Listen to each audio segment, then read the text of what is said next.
नमस्कार, खबरों की खबर में आपका स्वागत है। प्रधानमंत्री नरेंद्र मोदी दक्षिण के विजयी अभियान पर निकले हुए हैं और उन्होंने हैदराबाद में केसीआर की हेकड़ी निकाल दी है।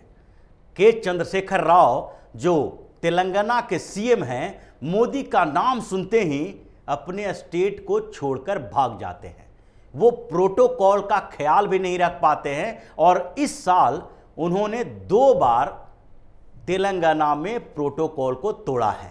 एक बार जब पिछले फरवरी में प्रधानमंत्री नरेंद्र मोदी रामानुजाचार्य के मूर्ति के अनावरण के लिए गए थे, तो उस समय भी के चंद्रशेखर राव उनकी आगवानी के लिए नहीं पहुंचे थे। और जब प्रधानमंत्री नरेंद्र मोदी अभी हैदराबाद गए तो उस समय भी उन्होंने अपने मंत्री को भेजा, लेकिन खुद डरकर भाग गए, कर्नाटक चले गए। और बहाना क्या लगाया कि उन्हें पूर्व प्रधानमंत्री एचडी देवगौड़ा से बातचीत करनी है। वो पूरे हिंदुस्तान में घूम घूम कर नरेंद्र मोदी और भारतीय जनता पार्टी के विरोधियों का एक गुट बना रहे हैं और इसीलिए उनको प्रधानमंत्री के दौरे के समय भी इतनी फुर्सत नहीं है कि पीएम की आगवानी करने पहुंचे, उनके साथ मंच शेयर करें, जबकि ये एक बड़ा प्रोग्राम है।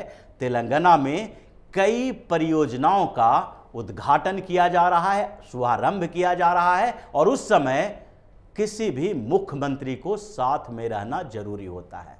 लेकिन प्रधानमंत्री नरेंद्र मोदी को इससे कोई फर्क नहीं पड़ा और तेलंगाना में अब भारतीय जनता पार्टी के उभार के बारे में उन्होंने बताया और साथ ही जिन लोगों के साथ केसीआर मुलाकात कर रहे हैं और केसीआर भी उसी में शामिल हैं, उसके ऊपर एक बड़ा हमला प्रधानमंत्री नरेंद्र मोदी ने बोला।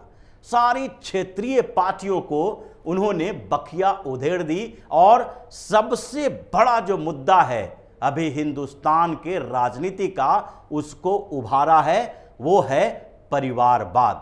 प्रधानमंत्री मोदी ने बार बार इस बात का जिक्र किया कि हिंदुस्तान को सबसे बड़ा खतरा परिवारवाद से है।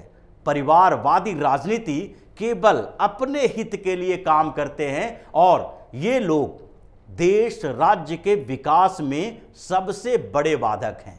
उन्होंने टारगेट किया केसीआर को, उन्होंने नाम नहीं लिया, लेकिन केसीआर की राजनीति कर विराम लगाने के लिए पीएम मोदी ने वो सारी बातें कही जो तेलंगाना में कही जा सकती थी। उन्होंने कहा कि तेलंगाना के आबो हवा में परिवर्तन दिखाई पड़ रहे हैं।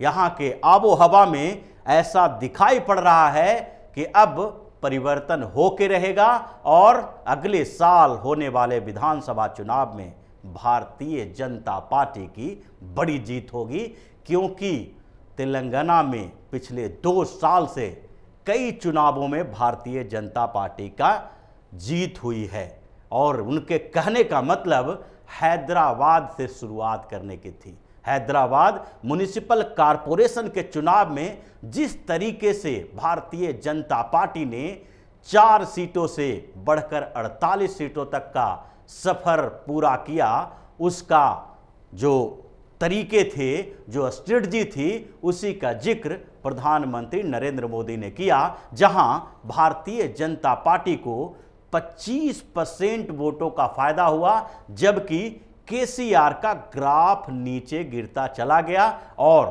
वो जो 99 सीटों पर जीते थे वो 56 सीट पर सिमट गए। यानी कि ग्रेटर हैदराबाद म्युनिसिपल कॉरपोरेशन में जो भारतीय जनता पार्टी की जीत हुई है उसके बारे में भी इन्होंने कहा और दूसरी बार जो धीरे धीरे भारतीय जनता पार्टी वहां अपना आधार बढ़ाई है उसका भी जिक्र किया। लेकिन ये नहीं कहा कि 2019 के लोकसभा चुनाव में भारतीय जनता पार्टी ने 4 सीटों पर जीत दर्ज की, जबकि 1 साल पहले जो विधानसभा चुनाव हुआ था उसमें केवल 1 विधानसभा सीट भाजपा को मिली थी। यानी उनके कहने का मतलब था कि धीरे धीरे भारतीय जनता पार्टी तेलंगाना में इस स्थिति में पहुंच गई है कि अब परिवर्तन की जो बयार है वो बह रहे हैं और भारतीय जनता पार्टी की अगले साल सरकार बनने वाली है।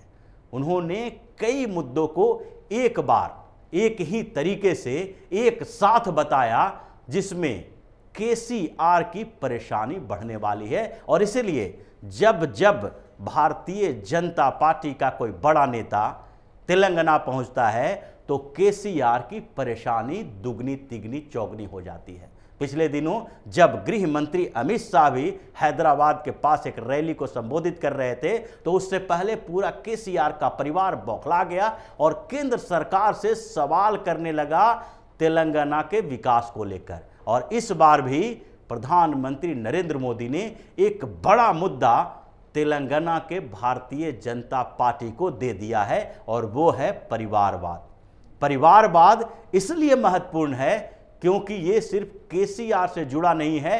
केसीआर जिन नेताओं के साथ अभी मुलाकात कर रहे हैं, जिनके साथ संपर्क बना के एक मोर्चा बनाने की तैयारी कर रहे हैं ताकि 2024 के लोकसभा चुनाव में ये सारे लोग मिलकर भारतीय जनता पार्टी को चुनौती दे सकें और 2023 के तेलंगाना विधानसभा चुनाव में ये सारे लोग उनके मंच पर मौजूद हों और एक पॉलिटिकल परसेप्शन बनाने की कोशिश करें कि तेलंगाना में केसीआर को समर्थन दिया जा सकता है। इसीलिए प्रधानमंत्री नरेंद्र मोदी ने अचानक से एक बड़ा मुद्दा उठाया, क्योंकि उन्हें पता है कि आगे चलकर यही सारे नेता केसीआर के साथ आएंगे। केसीआर अभी जिन नेताओं के साथ मुलाकात कर रहे हैं, जिनके साथ बातचीत कर रहे हैं, उन सब में परिवारवाद कूट कूट के भरा हुआ है।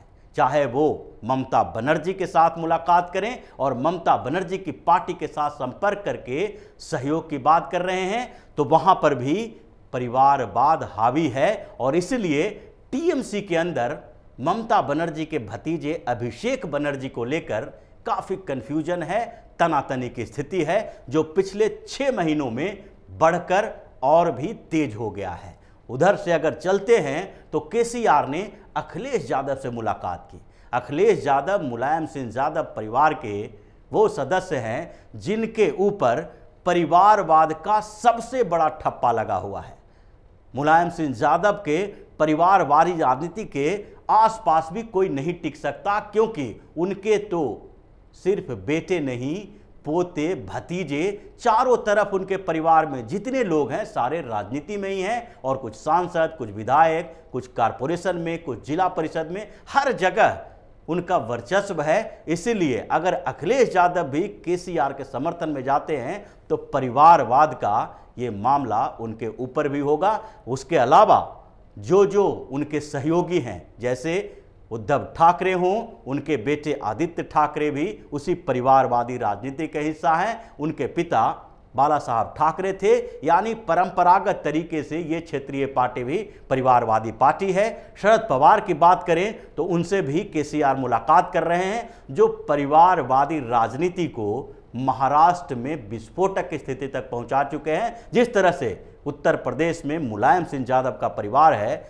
उसी तरह से महाराष्ट्र में शरद पवार का परिवार है। शरद पवार खुद भी सबसे बड़े नेता माने जाते हैं, एनसीपी के मंत्री रह चुके हैं, मुख्यमंत्री रह चुके हैं। उनके भतीजे अजीत पवार डिप्टी सीएम हैं, बेटी सांसद है सुप्रिया पवार, और दूसरे तरफ से देखें तो भतीजे, पोते राहुल पवार, सब विधायक, सांसद, ये सारा पवार परिवार एनसीपी पर कब्जा किए हुए है। तो सारे परिवारवादी नेताओं के साथ प्रधानमंत्री नरेंद्र मोदी ने जो अभी जिक्र किया है उसका संकेत भी इस समय मिल रहा है, क्योंकि केसीआर जिस देवगौड़ा से मिलने के लिए पहुंचे हैं उनका भी परिवारवाद से गहरा नाता है। उनका परिवार का भी वर्चस्व है अपनी पार्टी के अंदर। उनके बेटे एचडी कुमारस्वामी मुख्यमंत्री रह चुके हैं पिछली सरकार में, और जो देवगौड़ा की पार्टी जनता दल सेकुलर है उसमें देवगौड़ा का पूरा खानदान हावी है। अब इन लोगों के अलावा जो सबसे बड़े खिलाड़ी जिनके बारे में मोदी ने परिवारवाद को लेकर चर्चा की वो हैं केसीआर। केसीआर संघर्ष के साथ आगे बढ़े और टीआरएस ने तेलंगाना के निर्माण में बड़ी भूमिका निभाई।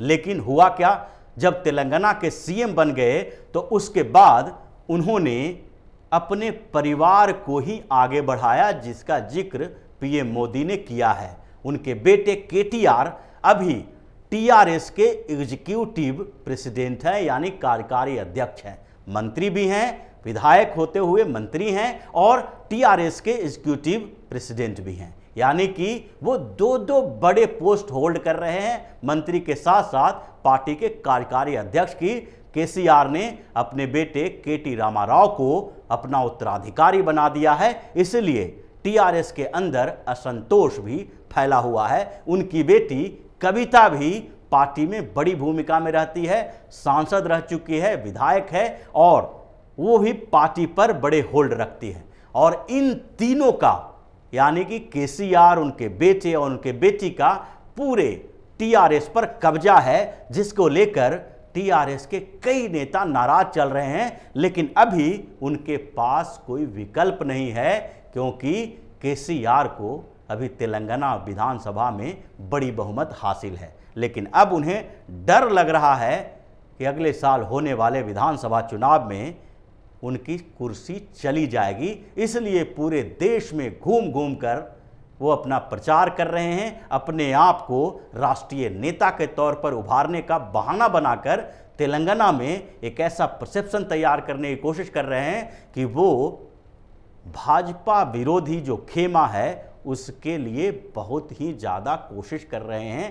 कोशिश उनकी इसीलिए है। तो ये पूरी स्थिति को देखें तो लगेगा कि अब भारतीय जनता पार्टी अगले साल होने वाले तेलंगाना विधानसभा चुनाव में जीत दर्ज करेगी और इसका आगाज हो चुका है और भारतीय जनता पार्टी के दक्षिण अभियान की शुरुआत भी हो चुकी है। तो इसी तरह की खबरों के साथ फिर से हाजिर होंगे, तब तक के लिए बने रहिए हमारे साथ और देते रहिए हमें सहयोग, ताकि इसी तरह की खबर हम आपके लिए लाते रहें। धन्यवाद।